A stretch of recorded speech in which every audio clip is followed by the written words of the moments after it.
Welcome to Surya academy. நீங்கள் Surya academy இன்னும் subscribe பண்ணாமல் இருந்தீங்க அப்படின்னா சப்ஸ்கிரைப் பண்ணிடுங்க. அப்போ தான் உடனுக்குடனே போடுற வீடியோஸ் உங்களுக்கு நோட்டிஃபிகேஷனாக வந்துடும்.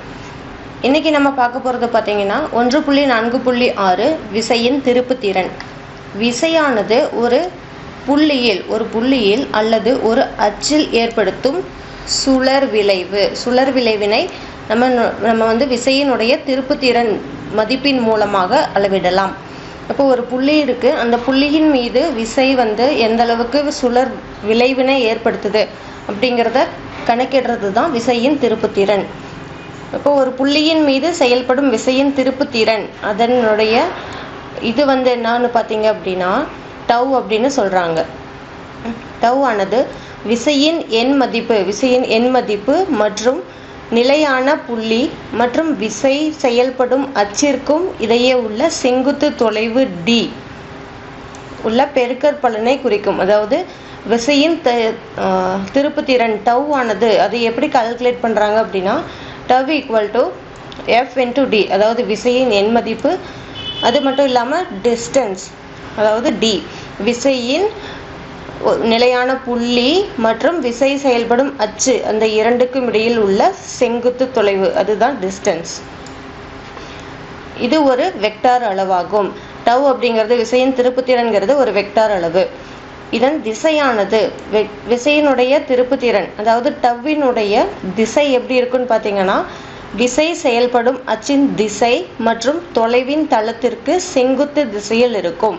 அதாவது விசை எந்த திசையில் செயல்படுகிறது அப்படிங்கிறத பார்த்துட்டு, அதாவது விசை செயல்படும் அச்சினுடைய திசை மற்றும் அதனுடைய தொலைவு, அது ரெண்டுக்கும் செங்குத்து திசையில் இந்த இது இருக்கும், திசையானது இருக்கும். இதனுடைய எஸ்ஐ அலகு, டவ்வினுடைய எஸ்ஐ அலகு பார்த்தீங்க அப்படின்னா நியூட்டன் மீட்டர் ஆகும். டவ்வினுடைய எஸ்ஐ அலகு நியூட்டன் மீட்டர். அதாவது இரட்டைனா என்னன்னா இரு சமமான இணை விசைகள் ஒரே நேரத்தில் ஒரு பொருளின் மீது இருவேறு புள்ளிகளின் மீது எதிரெதிர் திசையில் செயல்பட்டால் அவை இரட்டை விசைகள் எனப்படும் அல்லது இரட்டை எனப்படும். இப்போ ஒரு விசை இருக்கு, ஒரு புள்ளி இருக்கு, அந்த புள்ளியின் மீது இரண்டு விசைகளும் சமமான இணை விசைகள், இரண்டு விசைகள் இருக்கு. அந்த இரண்டு விசைகளும் வேறு புள்ளிகளின் மீது எதிரெதிர் திசையில் செயல்படுகிறது. அதுக்கு பேர் தான் இரட்டை விசைகள். அவை ஒரே நேர்கோட்டில் செயல்படாது. அந்த இரட்டை விசைகள் ஒரே நேர்கோட்டில் செயல்படாது அப்படின்னு சொல்றாங்க. இரட்டைகளின் தொகுபயன் விசை மதிப்பு சுழியாதலால் இவை நேர்கோட்டு இயக்கத்தினை ஏற்படுத்தாது, ஆனால் சுழல் விளைவினை ஏற்படுத்தும். இந்த இரட்டை அப்படிங்கிறது பார்த்தீங்கன்னா இரட்டையினுடைய தொகுபயன் விசை சுழி. இதனால இது நேர்கோட்டு இயக்கத்தினை எதுவும் ஏற்படுத்தாது, ஆனால் இது சுழல் விளைவினை ஏற்படுத்தும். ஒரு புள்ளியின் மீது செயல்படுவதனால ஒரு சுழல் விளைவினை ஏற்படுத்தும். இதை இரட்டைகளின் திருப்புத்திறன் என்று அழைக்கிறோம். இப்போ எடுத்துக்காட்டு என்னன்னு பார்க்குறீங்கன்னா, ஒரு நீர்க்குழாய் திறத்தல் மற்றும் மூடுதல், இதுதான் எடுத்துக்காட்டு சொல்கிறாங்க. இப்போ நீர்க்குழாய் ஓப்பன் பண்ணுறாங்க, க்ளோஸ் பண்ணுறாங்க அப்படிங்கிறப்போ அது சுழற் விசை. அதில் நேர்கோட்டு விசை எதுவும் கிடையாது, அதில் சுழற் விசை தான் இருக்குது. அந்த சுழற் விசைங்கிறது பார்த்தீங்க அப்படின்னா இரட்டை அப்படிங்கிறதுக்கு எடுத்துக்காட்டு. அடுத்து திருகின் சுழற்சி, பம்பரத்தின் சுழற்சி முதலானவை எடுத்துக்காட்டு, இரட்டைகளின் திருப்புத்திறனிற்கு எடுத்துக்காட்டு. அடுத்தது இரட்டையின் சுழற் விளைவு அதன் திருப்புத்திறன் மதிப்பு கொண்டு அளவிடப்படுகிறது. அதாவது விசையின் சுழற் விளைவு விசையினுடைய திருப்புத்திறன் கொண்டு அளவிடுறாங்க. அதே மாதிரி இரட்டை விசைகளினுடைய சுழற் விளைவு அதனுடைய திருப்புத்திறன் மதிப்பு கொண்டு அளவிடப்படுகிறது. இம்மதிப்பு ஏதேனும் ஒரு விசையின் எண் மதிப்பு மற்றும் இணை விசைகளுக்கு இடையே உள்ள செங்குத்து தொலைவு இவைகளின் பெருக்கற்பலனிற்கு சமமாகும் அப்படின்னு சொல்லியிருக்காங்க. இரட்டையின் திருப்புத்திறன் அப்படின்னா எம்னு சொல்றாங்க. m ஈக்குவல் டு விசையின் மதிப்பு f இன்ட்டு இணை விசைகளுக்கு இடையே உள்ள செங்குத்து தொலைவு s, இது இரண்டினுடைய பெருக்கல் பலன். அதாவது m equal to f into s அப்படின்னு சொல்கிறாங்க. இதனுடைய SI அலகு பார்த்தீங்கன்னா நியூட்டன் மீட்டர், CGS அலகு பார்த்தீங்கன்னா டைன் சென்டிமீட்டர். விசையினுடைய திருப்புத்திறன்கிறது ஒரு வெக்டார் அளவாகும். திருப்புத்திறனின் திசை எப்படி சொல்கிறாங்கன்னா இப்போ பொருட்களின் சுழற்சி பார்த்தீங்கன்னா வலஞ்சுழியாக இருந்தது அப்படின்னா அதனுடைய திசை வந்து எதிர்குறியாக இருக்கும். பொருட்களின் சுழற்சி இடஞ்சுழியாக இருந்தால் இந்த வாக்கில் சுற்றுச்சு அப்படின்னா அதனுடைய குறி பார்த்தீங்க அப்படின்னா நேர்குறியாக இருக்கும் அப்படின்னு சொல்கிறாங்க. இது வந்து இப்படி சுற்றுது, நேர்குறியாக இருக்கும் அப்படின்னு சொல்கிறாங்க. இதுதான் இந்த 2 படத்தில் சொல்லப்பட்டிருக்கு. அடுத்து நம்ம பார்க்க போகிறது பார்த்தீங்கன்னா விசையின் திருப்புத்திறன் செயல்படும் சில எடுத்துக்காட்டுகள் பார்க்க போகிறோம். இதுக்கு முன்னாடி பார்த்தது பார்த்தீங்கன்னா விசையின் திருப்புத்திறன்னா என்னன்னு பார்த்தோம். இப்போது அதுக்கு வந்து ரியல் லைஃப்பில் சில உதாரணங்கள் பார்க்க போகிறோம். அதுக்கு முதல் உதாரணம் வந்து சொல்கிறாங்க கியர்ஸ், அதாவது பற்சக்கரங்கள் வட்டப்பரப்பின் விளிம்புகளில் பல் போன்று மாற்றம் செய்யப்பட்ட அமைப்புகள் ஆகும். பற்சக்கரங்கள் மூலம் திருப்பு விசையினை மாற்றி இயங்குகின்ற வாகன சக்கரங்களின் சுழற் வேகத்தை மாற்றலாம். அதாவது இப்போ ஒரு பைக் இருக்குதுன்னா பைக்கில் வந்து நம்ம கியர் யூஸ் பண்ணி கியர் மாற்றும் போது அந்த வாகன சக்கரம், அதாவது பைக்கினுடைய சக்கரம் இருக்குது பார்த்தீங்களா, பைக்கினுடைய டயர், அந்த டயரினுடைய உங்களுக்கு வேகம், திசை வேகம் மாறுது, திருப்புத்திறன் மாறுது. அதுதான் இதில் சொல்ல வராங்க.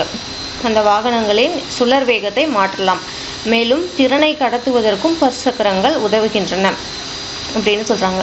அடுத்து 2வது எடுத்துக்காட்டு பார்த்தீங்கன்னா சீசா பிளே, அதாவது ஏற்ற பலகை. இப்போ ஒரு பார்க்கிலலாம் பார்த்தீங்க அப்படின்னா குழந்தைங்க வந்து விளையாடிட்டு இருப்பாங்க, நம்மளுக்கு கூட விளையாடி இருக்கோம். இந்த ஏற்ற பலகையில் பொதுவான இது என்ன அப்படின்னா ஒரு மையப்புள்ளி இருக்குது. அந்த மையப்புள்ளியிலிருந்து 2 பக்கம் பலகைகள் இருக்குது. அப்போ அந்த பலகைகள் என்னாகும், 2 பக்கம் 2 பேர் உட்காந்துட்டு இருக்க போது எடை அதிகமான நபர் வந்து எடை குறைவான நபரை வந்து சீக்கிரமாக தூக்கிடலாம். ஆனால் எடை குறைவான நபர் வந்து எடை அதிகமான நபரை தூக்குவது கடினம். அப்போது எடை அதிகமான நபர் வந்து அந்த மைய புள்ளி ஆதார புள்ளியினை நோக்கி கொஞ்சம் நகர்ந்து உட்காந்துடாரு அப்படின்னா அப்போ வந்து எடை குறைவான நபர் வந்து அவங்கள ஈஸியாக தூக்கலாம். இதுதான் என்ன சொல்கிறது, அந்த திருப்பு விசையின் காரணமாக இந்த செயல்பாடு நடக்குது. அதாவது அவர் வந்து கொஞ்சம் முன்னாடி தள்ளி உட்காந்துக்கிட்டாரு அப்படிங்கிறப்போ உங்களுக்கு எடை குறைவான நபரை நோக்கி வெயிட் வந்து ஜாஸ்தியாக இருக்குது. அப்போது எடை குறைவான நபர் வந்து ஈஸியாக தூக்க முடியும் அப்படின்னு சொல்கிறாங்க. அடுத்து திருப்பு சக்கரம், அதாவது ஸ்டீரிங் வீல். இதில் வந்து என்ன திருப்பு சக்கரம் அப்படின்னு பார்த்தீங்கன்னா மிக வலுவான மகிழுந்து மற்றும் பார உந்துகளின் சக்கரங்களின் திசையினை குறைவான திருப்பு விசை கொண்டு எளிதில் மாற்ற திருப்பு சக்கரம் உதவுகிறது. அதாவது ஸ்டீரிங் வீல் வச்சு பார்த்தீங்கன்னா இப்போ ரொம்ப